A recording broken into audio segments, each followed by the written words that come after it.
For our next speaker, I would like to invite Anurag Batra on the stage, please. He's the chairperson and editor-in-chief of the BW Business World Media Group, one of the most prominent and leading media groups in the country.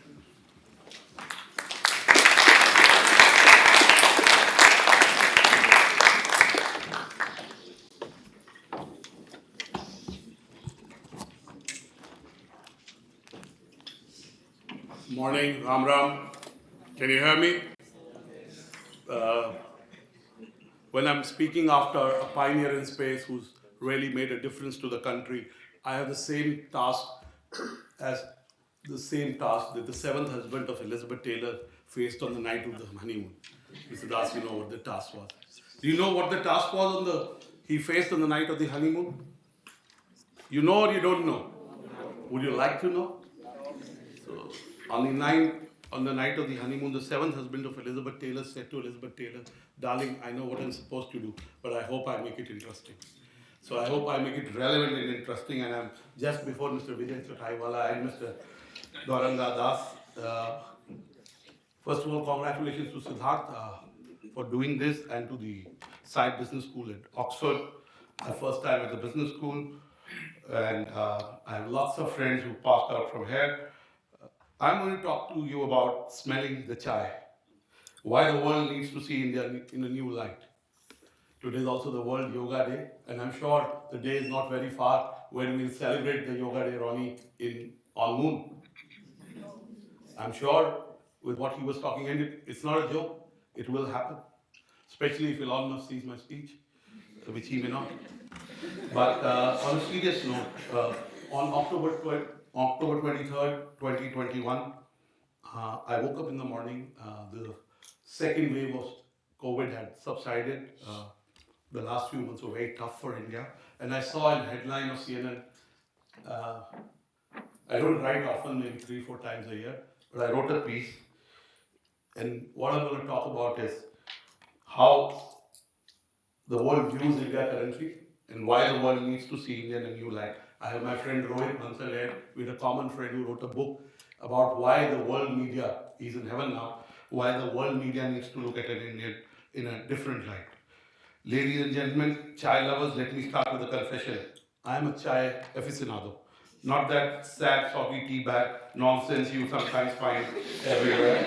I mean the real deal, the kind that bubbles on Indian stoves, swirling with cardamom, courage, and a pinch of our 5,000-year-old plus civilizational brew. Growing up in Gurgaon in Delhi, I'd sit with my late mom and my dad, sipping chai, debating everything from cricket to politics to my future.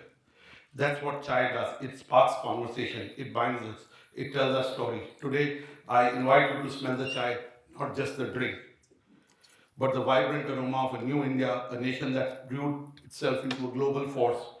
As a storyteller, I hope I can do justice. This nation is brewing itself into a global force, staring down both China's dragon and America's eagle in its eye. I'll tell you how India has changed. Grab a seat, take a sip of this metaphorical chai, and let's dive into why the world needs to see India in a bold new light. India's geopolitical swagger or confidence. We don't have swagger, we have confidence. Measured, soft, genuine. India is no more a shy kid at a global party, once content to nod politely from the sideline. That was maybe a decade ago when we were just diplomatic wallflowers. Some can disagree with me on that, but that's for another day. Not anymore. Today, India struts onto the world stage with the confidence of a nation that knows the worth of itself and its people. At the recent G7 summit, Prime Minister Narendra Modi was just not another guest. He's the person everyone wants to talk to. From Meloni to Macron, world leaders are seeking India's take. Why? Because India is not just playing the game. We heard from Mr. Somnath in space, we are rewriting a new chapter. India is rewriting the rules. Modi's ability to share a beer hug with Putin, a strategic handshake with Trump, and a measured chat with Xi Jinping, Israel. Few leaders can pull off this high wire act, keeping India's interests front and center without picking sides. India's global gaze isn't just talk, it's backed by action. Remember Operation Sindoor? After the Pahalgam attack, India hit 9 terrorist camps across the line of control with surgical precision, knocking on Pakistan air bases. Of course, the West had a very different narrative. and I'll come to that. No reckless saber rattling, just a cool-headed response that set a new benchmark on fighting terrorism, shrugging off nuclear blackmail. The old India might have second guessed itself. Today's India acts, then sips its chai. The gift comes from modernization. Rafales slicing through our skies, BrahMos missiles, the Make in India anti-drone tech. India is no longer just buying arms. It's building and selling them. It's collaborating with the world. Our defense exports are booming, making us a security provider, not a borrower. Yet Western media, CNN, BBC, and I am addicted to CNN and BBC. I have never missed the Farid Zakaria GPS show. I have never missed Christiana Amonpour show because of the, you can watch it on OTT. I love the Western media and what the West has to offer. But the CNN, BBC, the New York Times barely notices, too busy harping on India's challenges. China's hard power gets the spotlight, but India's mix of steel and silk, a warm hug. We are not a surveillance state. We are the real game changer. I keep saying there are three values in the world. The value of love from India. There is the Silicon Valley in the US, and there is this valley of surveillance in another neighbor. I don't want to name the neighbor, but you can guess which one. At the G7 summit, when Modi spoke of peace through strength, leaders listened because India is not just a player, it's a wish guru, a global mentor, and that too a compassionate one. India didn't wait for global referee, it brokered peace on its own terms through military channel, brushing off Trump's I stopped the war bravado. We know it now. That wasn't just diplomacy. It was a flex of sovereignty. India backed Trump's Ukraine peace plan, called Russia its Sukh Dukha Sati, friend in joy and sorrow, and kept channels open with China despite past border tension. All while deepening ties with the US through its initiatives like the US India Compact and the Indus Innovation Initiative. This is multi alignment, folks, a geopolitical Kathak dance, graceful but firm, on a tightrope of global rivalries. And India is the large-hearted country which forgives and looks at the future, not just at the past. Because the future will create new partnerships and new growth, which our dynamic Prime Minister is creating. But here's the rub. Western media often misses the plot. And she introduced me as Chairman and Editor-in-Chief of BW Business World, but I was lucky enough to form a company called Exchange for Media, which is the go-to place on media in India. It is a bit like Haymarket. So I have a nuanced point of view on Indian media and global media. But the Western media has its agendas. Dare I say that. Western media often misses the plot. CNN, BBC, and their peers thrive on sensationalism while they count us out for sensationalism. Clickbait headlines that rake in news. During India's COVID-19 second wave, they zoomed in on funeral pyres and grieving families, painting a one-dimensional picture of the chaos. Look, I love the Western media and everything the West has to offer. I invited Riz Khan to my Newsnext conference. I've had a one-hour chat with BBC's Tim Semeskian. Ronnie used to do work for BBC. He used to host a show. I watched that too. I'm hooked on Farid Zakaria's GPS, Christiana Amonpour's show. I admire their craft, but their selective lens frustrates me. India's diplomatic finesse deserves more than a reductive soundbite. When our Prime Minister travels abroad, I'm pained to see his coverage sometimes on page 8, page 9, and sometimes no coverage. He's representing India, and he's a dynamic leader. And don't get me started on the rantings of an opposition leader who'd have you believe India is stumbling. I don't want to take his name, but you get whoever I'm referring to. Trust me, Oxford, look at the facts, not the noise. India is dancing, not tripping. But India's swagger, the polite swagger, I know it's an oxymoronish term, starts at home. And let me tell you, it's personal. My kids have dreamt of studying at Ivy League school. One studies in the US, the other is about to go to a college. But they're just as proud of India's heritage. They love cricket, they love chai, they love Bollywood. And Indian ITs, which are now tech wizards, are powering the world. Our economy has leaped from 10th to 4th globally. I'm third in the next 4 to 5 years.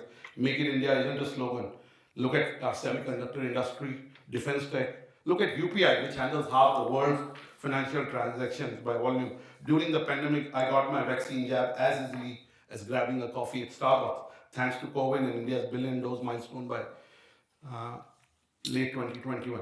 Over 700 million got one dose, 300 million got fully vaccinated, a feat driven by healthcare workers, NGOs, and everyday folks like my neighbor who volunteered at a vaccine camp. Compare that to vaccine hesitancy in the US or slower rollouts in Europe, countries whose media preach to India. And the reason I wrote that article that day, because there was a headline in CNN says half of Indians vaccinated, but 500 million still to go. If there was a reluctant way to give a compliment, that would be the template. Because you cannot ignore India and ignore what India is achieving. CNN's headline, India delivers 1 billion COVID vaccine, but millions are yet to receive a single dose. Clearly, the person needs to be more optimistic who wrote the headline. It was like complimenting a chef but griping about the portion size. Where's the love for our nurses, our volunteers, our spirit? India's democracy with 600 million voters in 2024 is a messy, beautiful miracle. Our pluralism, Hindus, Muslims, Sikhs, Christians sharing chai at roadside tea stalls is our heartbeat. The resilience, not just our struggles, deserve a global shout out and a big one. India's soft power is growing. Let's talk about India's secret sauce. It's soft power, brewed from 5,000 years of civilization. While China builds ports, it builds a surveillance country. India builds bridges of culture and heart. Today is the World Yoga Day. Yoga's got 300 people worldwide during Downward Dog, and thanks to India, the UN made today, 21st June, the International Yoga Day. Yoga is about unison of the mind, body, soul. It's your breath, your thoughts, and your actions being in harmony. That's what leads to world peace, and that's what's needed today. Indian movies have a global vibe. German tourists come to Goa knowing every step of Natu Natu. That's India's magic. No propaganda needed, no headline needed. Over 32 million strong diaspora is our global Chaiwala. Mr. Chauthaiwale is there. He's been involved with Mr. Modi and the global visits of Mr. Modi. Our global Chaiwalas are serving India's essence everywhere. From Sundar Pichai running Google to Rishi Sunak shaping UK's politics, they're game changers. During the recent India-Pakistan standoff, the Indian Americans lobbied Washington, ensuring India's voice was heard. Diwali lights up Times Square, holy colors, Trafalgar Square, and India's hosting of the Dalai Lama reminds the world of compassion over control. We are compassionate. In a world where there is a new president, and you can almost buy the president, you just need $1 billion. I don't know which president I'm talking about, but again, I'll leave that to your hands. My kids are in the US, so I need the visa, so I won't take the name. And India's hosting of Dalai Lama reminds the world of compassion over control. This is cultural diplomacy that throws a party, not a lecture. At the G7, when Modi spoke of Vasudhaiva Kutumbakam, the world is one family, leaders nodded because India is not just a nation, it's not a slogan, it's a vibe, a wish guru guiding the globe. I'm ending my talk. No two lopsided deals. India's confidence isn't just talk, it's action. When the US dangled a trade deal that didn't add up, India said thanks, but no thanks. With a 50 billion trade surplus, we are negotiating for a 500 billion in bilateral trade by 2030. On our terms, Trump's claim he stopped the India-Pakistan conflict. Not really. India politely set the record straight. No mediation needed. We are partners with the US on AI, space, nuclear energy, but we say yes to self-respect, not subservience. And the reason West and Western media don't like us, because we are rising very fast. But India's rise is good for West, it's good for everyone in the world.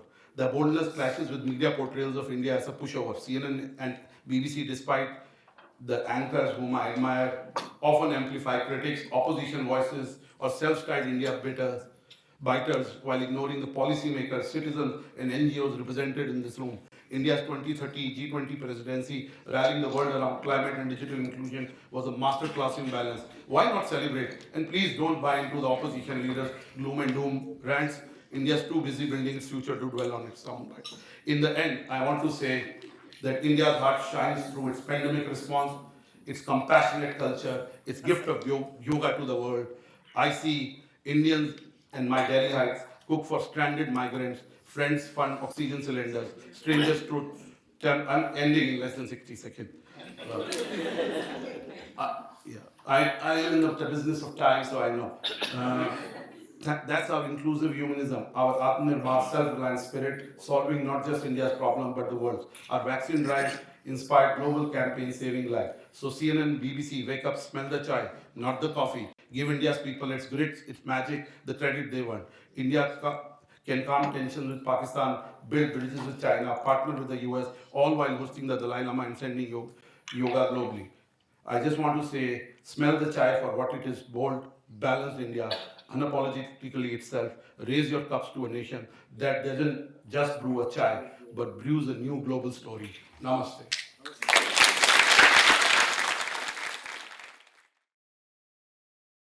We just need to make sure that we are going on to our next agenda, which is a blueprint of social conscience, India's role in a new multipolar world.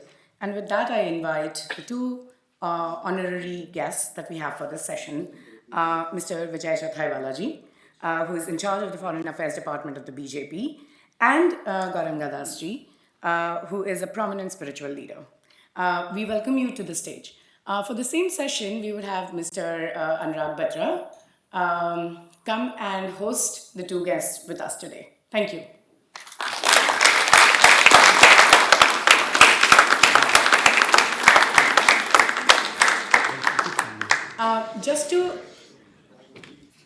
Just to ensure that we are still trying to manage a lot of time here, so this session will be about, and the ticker is right in front of us, and I will really be glad if that can be followed. Thank you so much, sir. Can we have you on stage, sir? Yeah, thank you.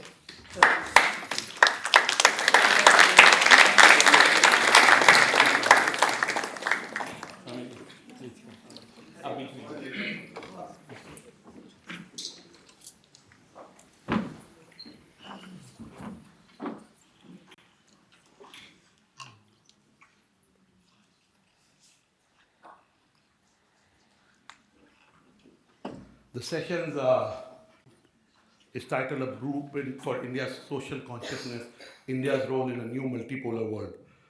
And let me start by requesting Shri Gauranga to make his opening comments. Why is India so important in a multipolar world? Thank you very much for inviting me for this session, and first of all, to Anurag ji for redefining moderation.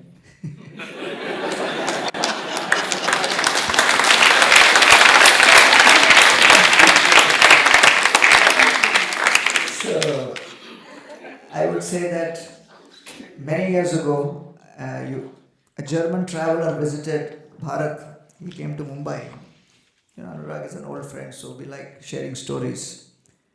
So he came to an Udupi restaurant in Mumbai, and they used to serve on, banana leaf plates.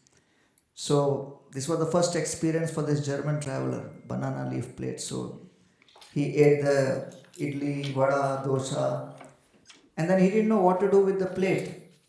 So he started eating the banana leaf also. On the way out, the manager asked him, "How was the food, sir?"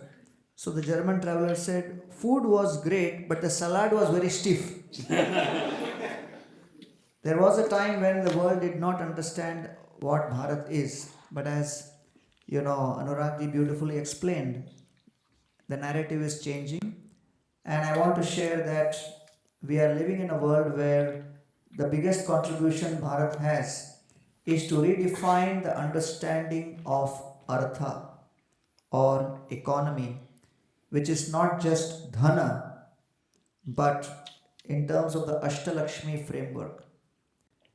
In our Vedic principles, as today we are celebrating the International Day of Yoga, and today India has, for the last 30 years, 1990 to 2020, 78 million people have emigrated from outside Bharat. Today, as we speak, 36 million Indians, 20 million NRIs, 16 million of the Indian origin are across the world, especially in America. We have 22 of the 500 Fortune companies led by Indians, employing more than 1.7 million people. So we have very influential Indians across, and thanks to the efforts of Vijay ji, that power is being leveraged more and more under the guidance of Prime Minister Modi. But we should understand that the typical standard understanding of money is Dhana Lakshmi, which is gold, which is silver, which is assets, which is equity.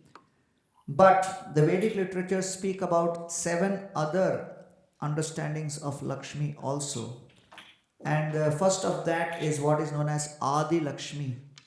Adi Lakshmi means to understand earth, water, fire, air, all of these as Lakshmi, as assets. 4.2 million people are dying prematurely because of air pollution. 2.3 billion people globally are affected because of water distress. 2 billion tons of solid waste is being generated. 300 million tons of plastic waste is being generated, out of which 8 million tons is directly being dumped into the oceans. So we are living in a world where climate change is looming large. But as we understand from the Gita, Bhumir apo analo vayu kham mano buddhirevacha ahankara itiyam me bhinna prakriti rashtada. The whole Vedic viewpoint was to see everything in nature as an energy of the divine. And therefore, Prime Minister Modi, when he instituted the June 21st as the day of yoga, the whole idea was to have the harmony of the self with the divine. When the harmony of the self with the divine is established, there is harmony with nature, and then there is harmony with the community. And therefore, harmony of the self with divine is called spirituality. Harmony of the self with nature is sustainability, and harmony of the self with the community is social impact. Spirituality, sustainability, and social impact. And I would say that this is the major contribution which Bharat is making. And if we get time, I'll speak more. Thank you. That's a perfect segue into bringing in Mr. Chauthaiwale. And I know you're practicing what you're preaching with the ego diversity village in Mumbai, outside Mumbai. You're really trying, Govardhan village, Govardhan eco village. You're trying to do what you're talking on the stage. Mr. Chauthaiwale, you've been involved for the last 11 years in India's global outreach. Now, India has shown remarkable strategic restraint in the face of loss of civilians, but it has also made sure that an appropriate response to the right people is made. How do you balance this aggression with restraint?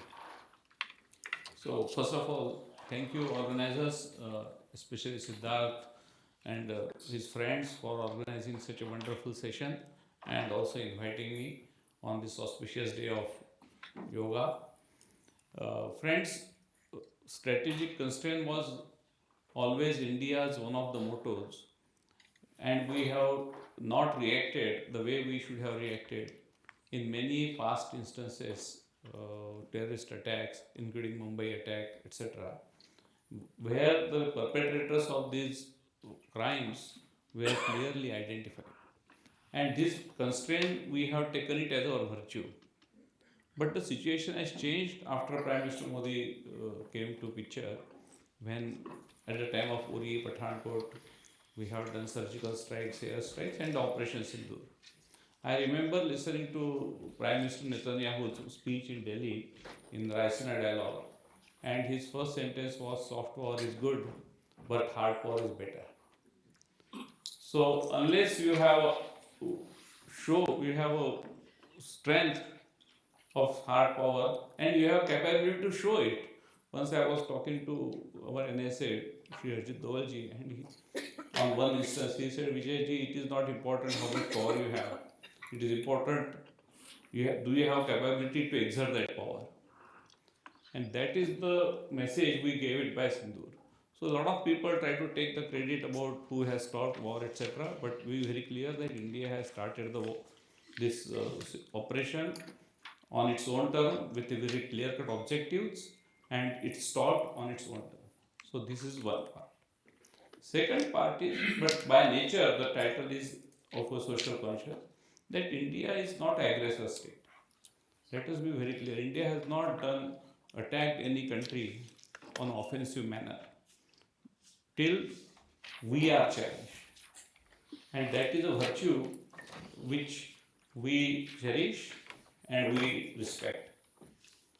And in that context, I would say that it's a very good balance of aggression wherever is required to show our hard power, but at the same time, our overall goal of Vasudhaiva Kutumbakam, especially on this day of yoga, is also equally important for our country. Thank you. You know, Mr. Chauthaiwale was speaking, it reminded me I'm Hindu, and in Sundarkand and in Hanuman Chalisa, there is a couplet which I'll translate in English. It says, Bin bhai hoi na preet. Without fear, there is no love. And for those who are married, I'm sure you understand that. And I was also reminded of another, since we are in Side Business School, Oxford, the business of movie making. I think I was in college and this movie came out called Karma. And We also, just paucity of time, we have two very pressing questions from the audience for Mr. we Chauthaiwale. of course, we And just making sure that everything falls. Yeah. No, I understand, but just making sure that everything is in time. the time went into space. but, but on a serious note, there's this movie called Karma, and in that there is Dr. Dan. He's not a doctor, he's a terrorist. And there's a dialogue which I can't. It says, "Thappad ka dar, thappad se bhi zyada hota hai," which says the fear of being hit is more than being, the feeling that you. So I think India has to show its strength, because if India shows its strength, there is a strength. Now let me build on to what you segued into. That India has been a large player in Quad, and the Pacific is becoming more and more important from multiple considerations, balancing China. How do you see India's role in the next few years, especially when it comes to the Pacific and as a very important partner of the Quad? See, a significant amount of global trade passes through the South China. And when the sovereignty of or freedom of movement in South China is challenged by any country, it poses the security threat not only to one country but also to the global economy. So in that respect, India has taken a very clear-cut stand that there should be free and movement in the South China Sea. The Quad is much more than a security arrangement. It has several other dimensions which are still coming into the picture, including many initiatives in healthcare. You must have heard recently the program of IMEC, where there is going to be a channel between India. IMEC essentially stands for India, Middle East and Europe corridor, which is going to be parallel to BRI initiative of China, which will start from India, through the sea it will go to the Gulf, through the road and rail link will cross the Middle East and then we reach Europe again. And then we, through the Atlantic, will go to US. So this seamless transportation vision will actually navigate future supply chains. So I guess that these are some of the very revolutionary initiatives that have been taken place by India and its partner, and it will change the dynamics of trade in the days to come.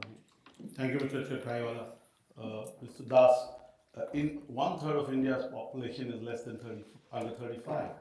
And if we have to build the future blueprint of social consciousness, it cannot be without the youth in the room. How do we do that? Very good question, Anurag. I think let us consider what the world is going through in terms of mental health.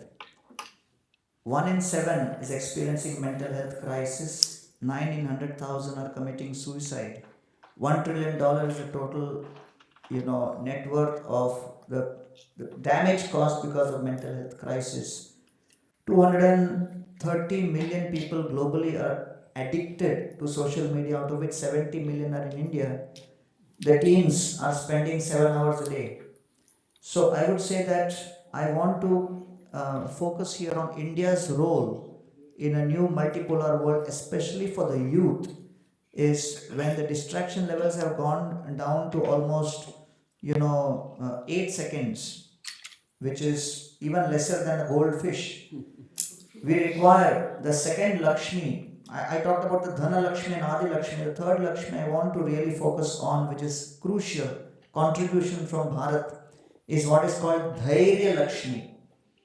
Dhairya Lakshmi is the ability to be patient, to have contemplation, to have control over one's mind.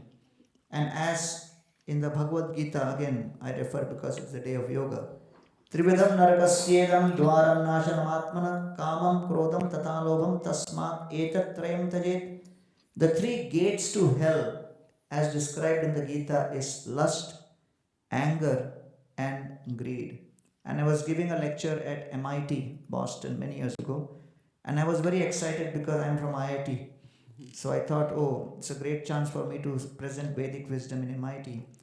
And I had a PowerPoint presentation. They were trying to set up the LCD projector, but the projector was not working. And the person who was operating the projector came up to me on the stage and whispered in my ear, Swami, the LCD projector in MIT is not working. You depend on Krishna and give your lecture. So I told him, thank you for giving my philosophy to me. And I couldn't say much because the topic of my lecture was overcoming anger.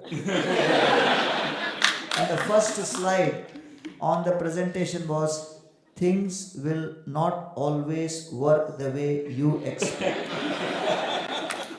And this is the biggest challenge. This is the biggest challenge the youth is facing. Today's youth, the Gen Z, they are exposed to more money, more facilities, better technology than ever before. But still, can you imagine, like a month ago, a young 22-year-old girl, she committed suicide because she did not get 1 million followers at the speed at which she expected. Very heartbreaking. And therefore, Anurag, I think you as a media guru have a major role to play, that how the youth is going to be influenced needs to be taken in a more positive direction, and they need to reconnect in a tangible way with the wisdom of the yoga and the sciences which Prime Minister Modi has been talking about. You know, by the way, my next venture is in the well-being and mental health space. That's another day. Mr. Chauthaiwale, I talked about the Indian diaspora, whether it's Westminster, whether it's the Gulf, or whether it's Silicon Valley. How do we bring them together? Yeah. This is what happens when you're speaking in email without charging. The only thing is that I'm sorry, I'm way below in hierarchy to our esteemed guests, but I believe I'm only going by that the script, that's it. India is a collaborative effort, and we are really running over time. And just to make We have sure, no contribution to it. I'm sure, but I'm also keeping the charge of the audience, Yes. please. Thank you. You can tell us what to do. We have about Can we take about like 5 to 7 minutes and Wrap up and then we know the one. This will be the final remarks from both the panelists, Okay. and we can wrap up with that. Thank you so much. So how can the Indian diaspora be really the glue between India and the world in a very tangible way to create the social consciousness that we talk about? See, Indian diaspora, first of all, we need to understand that it is not a homogeneous entity. It has started from several hundred years ago, Britishers taking Indians as a farm laborers in various parts of the world, till the modern diaspora and students like you. So there is a spectrum. There are people who are culturally, emotionally, religiously attached to India, but not politically attached to India. And the people who have gone in the last 20, 30 years are equally interested in India's politics, India's development and growth. So it actually presents a strength that any part of the global community you take, and there is a presence of Indian diaspora. We always talk Indian diaspora means Gulf, US, UK and Europe. But Indian diaspora is much beyond it. You will not be knowing that the second largest city with Indian diaspora is Durban after Dubai. So these people, they have gone, they didn't know what to speak English. They went with Ramcharitmanas, they preserved our culture. Nowadays, many of them, they don't know from where they have, where is their original village in Uttar Pradesh or Rajasthan or Andhra. So from there, the current diaspora, who is exceptionally aware of the global affairs and India's role to play. So I feel that I traveled so many countries and I was fortunate to engage with them in 35, 40 countries. I feel that this is our biggest strength which we are underutilizing in spite of Prime Minister Modi's best efforts. Mr. Modi always says that the diaspora is my global ambassadors, unofficial ambassador, Rashtradoot, that is the word he uses. We need to take this opportunity and develop, give the message of new India, of what's happening in India to the world. And therefore, there are some simple tricks. For example, Prime Minister himself has appealed to Indian diaspora that each one of you who are staying in your country, encourage 5 of your non-Indian friends to visit India. Just 5. It may be they are your colleagues, they are personal friends, your neighbors, but they should not be Indian origin. That will give, because seeing is believing. So such simple experiment, and of course the tools which we have like Ayurveda, yoga, or Indian philosophy, they are very strong tools. So combination of such some practical steps and founded by our rich heritage culture and our technological prowess is a very, I would say, deadly combination to present India in the modern context. Thank you, Mr. Chauthaiwale. A final comment. Thank you. Both fantastic comments, Vijay ji. And I spoke about the Dhana Lakshmi. I spoke about Adi Lakshmi, which is care for the environment. I spoke about Dhairya Lakshmi, which is care for the self.